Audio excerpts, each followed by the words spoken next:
Well, hello, everyone, and welcome to this week's very special edition of Ridin the Stormhound. If you look to the right side of your screen, you'll see that Dan Fisher is getting amazingly older over the last 10 minutes. No, Dan's not with us today. Dan's on the road doing whatever it is he's doing. Is that causing trouble somewhere? Heaven knows. But I have a very, very special guest with us today, as we are going to be a little bit more specific to issues closer to home. However, the big picture is relative anywhere across the United States because the issues are the same. However, we're going to talk specifically about some of the local elections upcoming here in the state of Oklahoma. As I said last time, I'll say again today, elections aren't won by the majority. Elections are won by the majority of people who vote. So Christians, it's imperative that we show up and that we be well informed. And with that, my special guest today is a longtime good friend. Actually, he has been a mentor who has helped train me along the way in my development of the principles or proper principles of civil government. And now for the last 10 years or so, he and his wife Linda have been wonderful members of our congregation. I believe this man is one of the most knowledgeable men on the issue of civil government in the state of Oklahoma that has ever walked the planet. My good friend, and welcome to today's broadcast, Charlie Meadows. Great to be here again. Charlie, are you ready to break down some of these smaller races? We're even going to get into some of the judicial races. Right. So we're going to cover about 10 or 15 items here. Very important that you be informed to go vote. Let's start with one that you're passionate about, State Senate, which is Logan County, State Senate District 21. Go. Okay. Well, first off, it's 28. 28. That's all right. I need to tell the folks that on your ballot, you will not likely have a state senator. You have to understand only half of the senators run every 2 years. Gotcha. So depending on what district in, you might not. And of that half, which would be 24, maybe 10 of those didn't draw an opponent, and maybe another 8 or 10 have been settled in the primary runoff. So there's probably only 3 or 4 state Senate races. So the one I want to mention first is Senate District 28, which happens to be the district that I live in. And that includes all of Seminole County, all of Lincoln County, a little bit of Pottawatomie, a little bit of Oklahoma County, the Arcadia-Luther area, and about the southeastern third of Logan County where I live. Okay. And so we have a moderate, and I've actually heard her in a debate, a moderate Democrat by the name of Karen Rackley running against Grant Green, whom I believe is corrupt as they can be, and certainly was enticed and urged to run by what I call the Republican swamp. Unfortunately, he won over a good, godly man in Jeff McComas in the primary. I'm actually going to vote for the Democrat. I would rather have a moderate Democrat there than a corrupt, perhaps crooked Republican senator. If this moderate Democrat doesn't do well, this is a Republican district, we can come back in 4 years and replace her. Also, remember this. We have a 39 to 9 advantage. So if we lose this one seat here, it's no big deal. We've got a supermajority there still. So the reality is, in the state of Oklahoma, we have a supermajority in both sides. The fact that we don't get more done that we'd like to see, it's not the Democrats' fault. They can't stop it. It's the rhinos, which is what you're alluding to. Right. And we talk about party platform, and I'll talk about that openly anymore. No, there is no confusion as far as the Democrat Party platform. You look at the platform, it's pro-baby murder, even up through birth, even after birth. Yep. It's pro-LGBT propaganda and grooming of our children. It's pro-redefining marriage. It's pro-socialism. It's anti-biblical. It's anti-God. And it's actually pro-bad education. Pro-bad education. That's exactly right.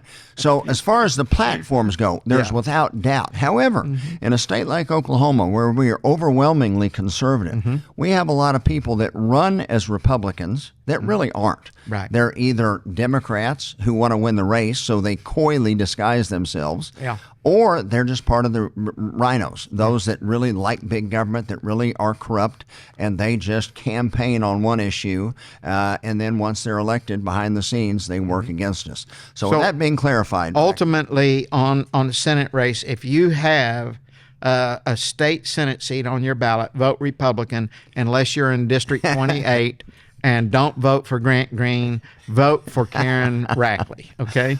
all right, an important race that we see Yes. next listed. And we have seen the damage that Soros-backed corrupt DAs can do in the major cities. Yes. Now we have an opening. Our existing DA is not running for re-election. He has been, there's an open seat right now. So talk about Kevin Calvi. Before we do that, Okay, let's go ahead. get to the one exception on a state House race. Okay. And that is House District 33 out of Stillwater. Okay. Okay, that the Democrat is the incumbent. She is a very liberal. We had a godly man, Pastor Aaron Means, a black retired dentist, from lieutenant colonel from the U.S. Air Force, ran against her last time and lost by only 3 percentage points. Wow. He didn't run again. I really wished that he would have done so, but he didn't. And so the fellow that ended up winning this is a 23-year-old former student from OSU who is not only a homosexual, he aggressively promotes the homosexual agenda. And because of that, I'm urging people to vote for the Democrat, or just, if you can't do that, just don't leave vote. it blank. So that's District 33, House District? District 34, House 34, District, okay. which is pretty much the city of Stillwater. That's where that is. And what was her name that you? I don't You don't have know it. So it. the Democrat and Stillwater. Yes. Okay, I got you. Very good. So Right. District 34. House District 34. Vote for the Democrat. Right, I never right. thought I'd hear Charlie Meadows saying those words. And State Senate District 28. Vote for the Democrat once again. Right. But I understand Right. wolves in sheep's clothing. And in the House, Paul, we have 83 Republicans and 18 Democrats. And this is not even replacing a Republican. This would just keep a Democrat. So in once office. again, we have Yeah, supermajority. we have either supermajority way. there. And let's don't reward the Republicans that voted poorly Yeah. in the primary. And this guy barely won the primary runoff. And so- sadly, a lot of the Fox News Republicans have just given up the issue of biblical sexuality. You know, God created us male and female. He ordained sexual intimacy, Right. said it's holy between a husband and his wife alone. Hebrews 13:4. Right. Anything outside of that is called sin. Yeah. And then there is gross perversions. Now, we cannot ever say that's okay. What God says stands, regardless of what public opinion is. Now, district attorney race. Yeah. Oklahoma County, we've got the largest city in the state of Oklahoma, Oklahoma City, and Kevin Calvi and Vicky Behenna. Of course, Kevin has been a longtime friend of mine since he was back in the legislature. But talk about this race in particular. So your district attorney races, there's 27 district attorneys in the state of Oklahoma. And it's one of the most important most important positions. It's one that George Soros really likes to put money into, and put one of these liberals in who won't enforce the law, won't prosecute. Now, I don't believe Vicky Behenna is a George Soros-backed candidate. In the primary, there was one in the primary, and on the Republican side, and she didn't win. Okay. And so now it's down to Kevin Calvi and Vicky Behenna. However, Vicky used to be a federal prosecutor, and in latter years she switched to a public defender. Whereas Kevin Calvi, his prosecutorial experience was in Iraq, prosecuting really bad Real guys. terrorists, yeah. Yeah, and so I'm just saying, I'm always a little concerned about putting a defense attorney in the position that's actually should be for the prosecution. Now, Oklahoma County is the most liberal county that we have in the state of Oklahoma. So these races are very important. And there's another reason that this is important, and it's going to apply over several times. In Oklahoma County, the governance is by what's called a budget board. In other words, all the elected officials in the county have a say-so in the governance of the county. Most counties are governed by 3 county commissioners. They're the highest. But in the budget board, and so that makes every single elected official in the county very important. And so I would rather see that stay as a Republican there overall to keep some really bad things from happening in county government. And we've seen some of that. Even in Oklahoma, we've seen some really bad policies enacted at the city level. Oklahoma City in particular, Tulsa also, and hoping to spread that out from there and affect the other, all 77 counties. So Kevin Calvi then is the endorsement for District Attorney in District 7, which would include Oklahoma City. Now, this is an easy one. Good friend. I've known this guy for a long time. And this is a quality individual running for County Assessor Larry Stein. If you would, Charlie, go ahead and talk about the assessor's race. So Larry Stein was an assistant to assistant assessor for many, many years. And basically, he was running that office. He is supremely qualified to do this.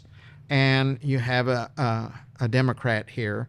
And in the fact of Nick Singer. I don't know anything about Nick, but it goes back to this budget board. You don't want another Democrat on that budget board to swing the whole decisions of the county, possibly. You lose those 2 seats, and you're starting to move to control the county government, and you may see them cut the budget of the sheriff's department or something to that nature. So it's very important that we elect Mr. Stein, and Larry has really modernized that office. It is transparent, it is open, and I would highly recommend a vote for Larry. So Kevin Calvi, District Attorney, Larry Stein for Oklahoma County Assessor. What about County Treasurer, Forrest Butch Freeman versus Brandon Kirkpatrick? Yeah, Butch has been there forever. And he and Inhofe came in the same year. And I didn't care for Butch all that much for his support of John Wetzel, who I thought was a very bad sheriff. But Wetzel's moved on. We have a good sheriff there now. And Tommy Butch, Johnson is a great man. Yeah. And Butch has pretty well stayed true to good governance of the county. So in this situation, I'm endorsing Butch in this one.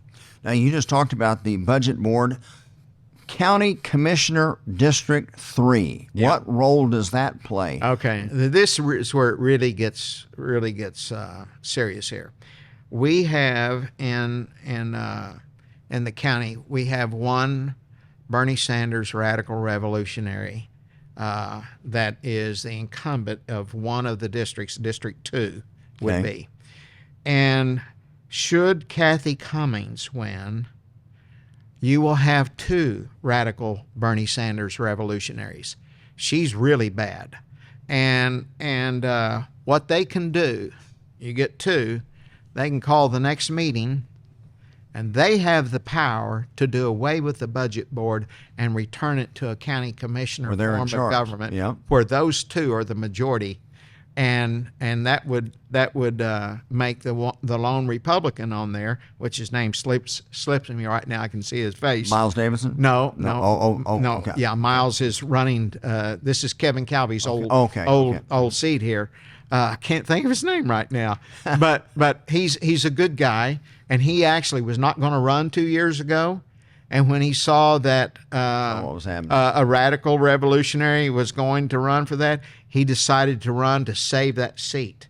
And now we've got to make sure that Miles Davison, and he's been Kevin's assistant for a long time. He knows the job thoroughly and things like that.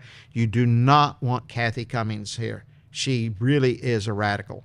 And we have seen just how dangerous bad county and city government can be over the last couple of years, with all the defund the police efforts, with the mask mandates, shutting down businesses. So these are critical positions. We typically think we go out and vote for president or U.S. senator. No, no, no. We have to think local first, because that is the area that really affects us the most. Now, one of the things that we generally always overlook are these judiciary appointments or elections, whether it be retaining justices on the Supreme Court or the Civil Court of Appeals. Charlie, do you have any specific? We've got 1, 2, 3, 4, 5, 6, 7, 8, 9, 10, 11 different judicial races. I guess 2 of them are district judges. Yeah, I have no information on those 2. Okay. I only have information on the appellate court judges and justices. Well, sadly, we are going to continue to work on this and get better, but we're getting more. We have more Charlie's picks to go than we have had in the past. So do you want to start with Oklahoma Supreme Court? Yeah. That obviously is the most visible. All right. So the Oklahoman really did a service here. The Daily a week Oklahoman? Or 2 ago, the Daily Oklahoman Did some real journalism? They actually did something I've never seen in the last decade, ever really? before. Oh, wow. And they actually had all 4 of the Supreme Court justices on the front page, gave a little block of information about all 4 of them, and then they listed about 8 or 10 votes that they've cast, so you have a pretty good idea of who and what they are. Now, I will just say this, that 2 of the judges that are on here are recent appointees of Governor Stitt. Okay. Now, Governor Stitt has made some very good appointments to office. He's made some very bad ones. Another problem I have with him. But the first one on your ballot will be Dustin Rowe, and he's on there. I'm going to vote for him. I have a concern about him. He is definitely pro-life, but I have a concern, and that's because he was a judge for one of the tribes, if I'm not mistaken. And I'm just going to say something, Paul. I don't mean to get us in too much trouble here, but I've studied this for 25 years, and we have a serious problem in our relationships with the tribes. I have determined in all my research that some years ago the tribes declared war upon the state of Oklahoma for control of the state. And they have the advantage. They have the legal advantage in many other ways. And so I'm concerned about him, but there's not a lot of votes to really measure him on. So I'm going to go ahead and vote for him on this particular race. The next one is James Winchester. James is not pro-life. Okay. He's the husband of Susan Winchester, who was quite a liberal state lawmaker.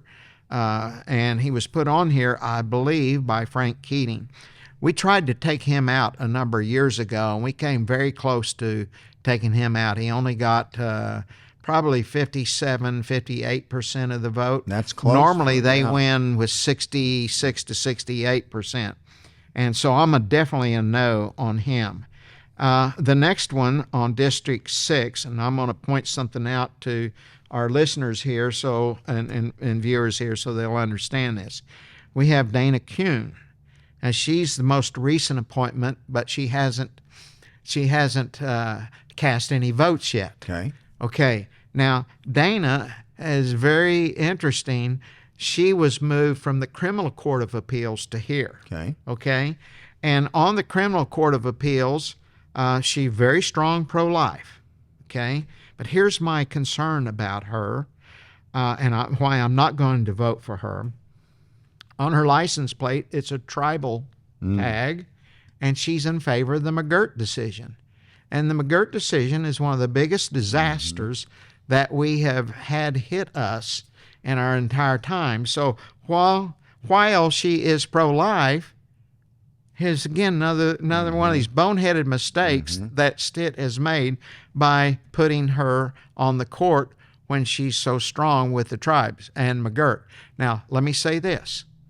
Probably, my sources tell me, she probably was the best of the 3 presented to him. Now, here's something people need to understand. We have, I believe, 9 districts in the state of Oklahoma. When there's a vacancy, any attorney in that district can put their name in the hopper to run. And then the Judicial Nominating Committee supposedly vets all of these people, and they pick 3, and they give 3 to the governor, and he has to choose from those 3. Okay? So she probably was the best of the 3 put to him. But here's the reality. He doesn't have to accept any of them. He can say, I don't want any of them, give me 3 more. Yeah. And there was someone else by the name of Mussman out there who would have been better. They didn't put Mussman up the Judicial Nominating Committee because he was too conservative for him. So if Stitt had said, I appreciate this, but I don't think I'll put any of these on here. Keep trying. Give me 3 more, and let's say there was only 2 or 3 less, then they'd have to give him someone else. And that's a mistake that Stitt made, in my opinion. I can't vote for her because I just don't know where she's going to go on that. Gotcha. And another thing we need to understand about every time we've passed good pro-life legislation, the opponents of that legislation always file their suits in state court, or always in the past they have, because our state Supreme Court has been very hostile to the pro-life people. And I think Stitt, to his credit, has changed that. He's gotten 2 appointments on there, and he's made a change on that. So the next one here, the last one, is a vote no on Douglas Combs, another really bad Supreme Court justice. So I think most of our audience is not aware, unlike the president, who can just nominate whoever he would like for a Supreme Court position, a vacant position. That's not the case in Oklahoma. There's a recommendation that's given to him by basically a board of attorneys. Yeah.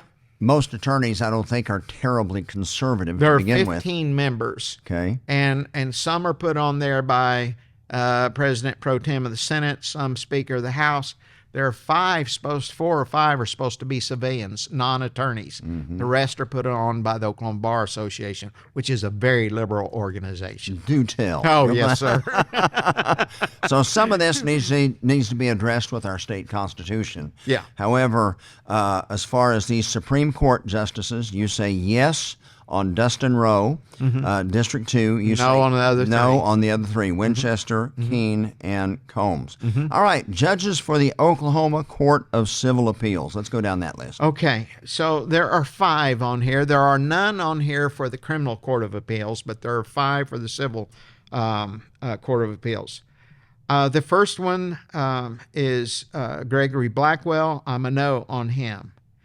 And that's District 3, Office 1. District 3, Office 2 is John F. Fisher.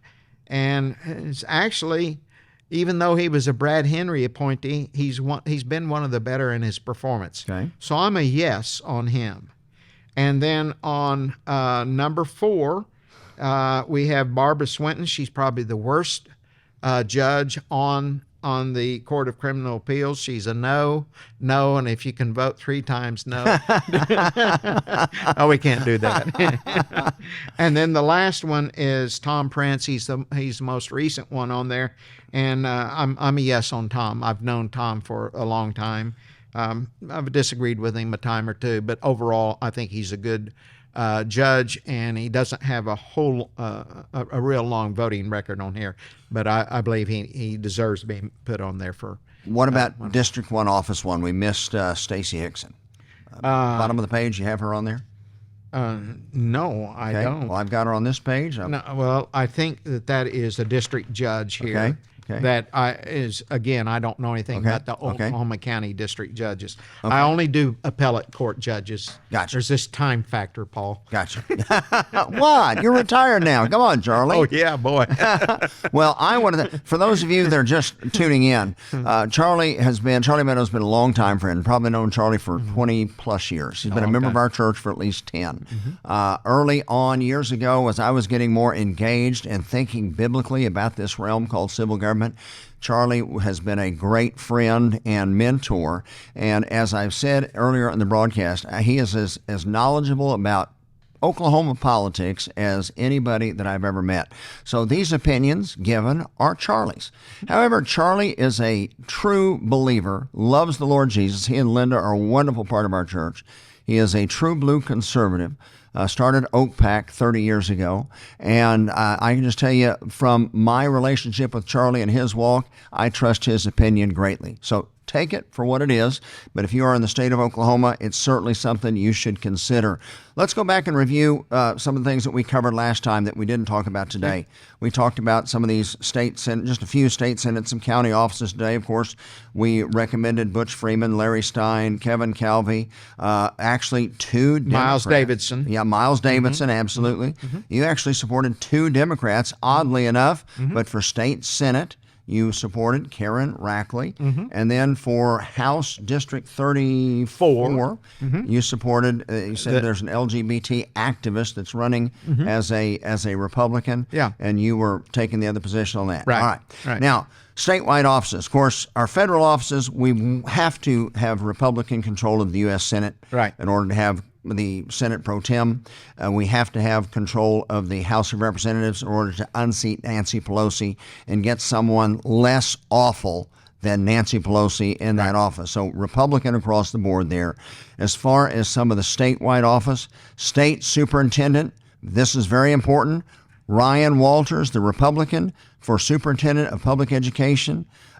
We have seen what the Democrats are doing with the LGBT grooming propaganda, with the Black Lives Matter, with the critical race theory, all of this nonsense. We're doing everything except actually educate our children now in public ed. That's right. We're doing our best to indoctrinate them into little LGBT activists, climate activists, and socialists. Yeah, absolutely. Some of them survive it. They've got strong family at home or something. Some of them can survive it, but so many of our kids, by the time they're ready to graduate, they speak a language that their parents don't understand. And quite frankly, we're commanded, train up your children. That's right. In the nurture and admonition of the Lord. We're not doing that anymore in public ed. This is a critical race for those kids that are trapped in public education. State Treasurer, Todd Russ. Todd's a good friend. This is an important office because we've seen many conservative state treasurers moving state funds out of BlackRock, out of these ESG scored companies, out of Vanguard, which is important. We've got to start weaponizing our money as Christians.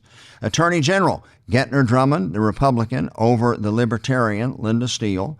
Lieutenant Governor, what ought to be an easy race, Matt Pinnell, the Republican. You know, everybody loves the backup quarterback. Everybody loves the Lieutenant Governor. Matt Pinnell for re-election there. And then a very important race, probably the two most important, Superintendent of Public Education, Ryan Walters, and now Governor, Governor Kevin Stitt. As you have said, not perfect. However, he has signed legislation on critical race theory, gender reassignment in our Oklahoma hospitals, girls athletics, defending girls athletics. Oklahoma, for the first time in my lifetime, has no abortion clinics operating in it. He's signed the bathroom bill. He's done some good things. He's been really good on social issues and, again, business issues. But they're obviously, maybe being a novice, give him some benefit of the doubt. Hopefully we will have continued greater influence on him. Actually had a meeting in his office today. So hopefully the door is opening. We certainly are continuing to try and celebrate many of these strong pieces of legislation that he's already signed.